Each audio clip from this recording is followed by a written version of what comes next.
as the sheep that leads off for us, but a nice one that needs to go ahead and be second. He beats the 1 and 3rd because he's square hot. 1 and 3rd, it beats the other 2 for having a little bit more muscle, a little bit more shape, a little bit more feature, getting right behind these sheep. He wants a Boas hog, gets a little uncomfortable in motion. The natural sheep that's going to come next, one that structurally I really appreciate, really smooth and fluid. When we take him for a lap, get your hands on him. I think both these sheep will round us out. Y'all just need to roll the coals to them a little bit more, all right, ladies? I think they need just a little bit more on the feed side of things. They just get a little bit skinnier, a little bit flatter, need a little bit more muscle. But like I said, I thought that sheep was more comfortable in terms of his spine than the ewe that's going to round us out. A little ewe that has a little bit more feature, a little bit more bone, bigger in terms of her forearm. I thought we got our hands on him. This ewe just needed a whole lot more to her as far as rib cage and just dimension and width, but a sheep that I like for having a little bit more feature down low. Good job, guys.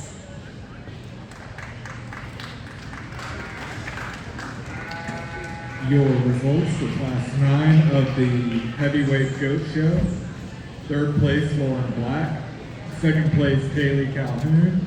1st place, Emma Sutton. And in the goat ring right now is the overall champion heavyweight drive. Your results in Class 13 of the Medium Wool Lamb Show. 3rd place, Isabel Pelaez. 2nd place, Cooper Keel. And 1st place, Aubrey Greeley. One of the more interesting heavyweight drives that I've had in a goat show in a while, and we've got 2 does out here that are just amazing breeding pieces. I think we start off with one out of Class 7, and this one's good in terms of her design, really structurally correct and sound in terms of her movement.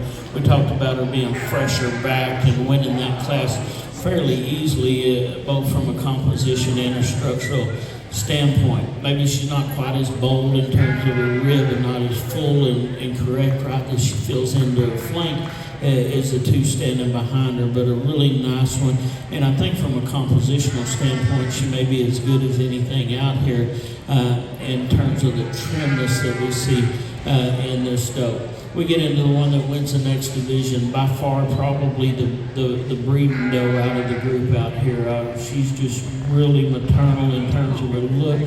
She's sound enough for me. She's wanting to twist out a little bit on her front end. That's getting critical on one that I think's built really good. Reality is out here in the market show, I just don't know that she's rolled up with the shape and expression of muscle that we see in the 2 that stand on either side of her, and that may take her out of contention in a market goat show, but one that I think's got a great future down the road in terms of our commercial doe shows and other weather dam classes or whatever we put her in. There's one true meat and market goat out here in this drive, and that's the one that wins our last class.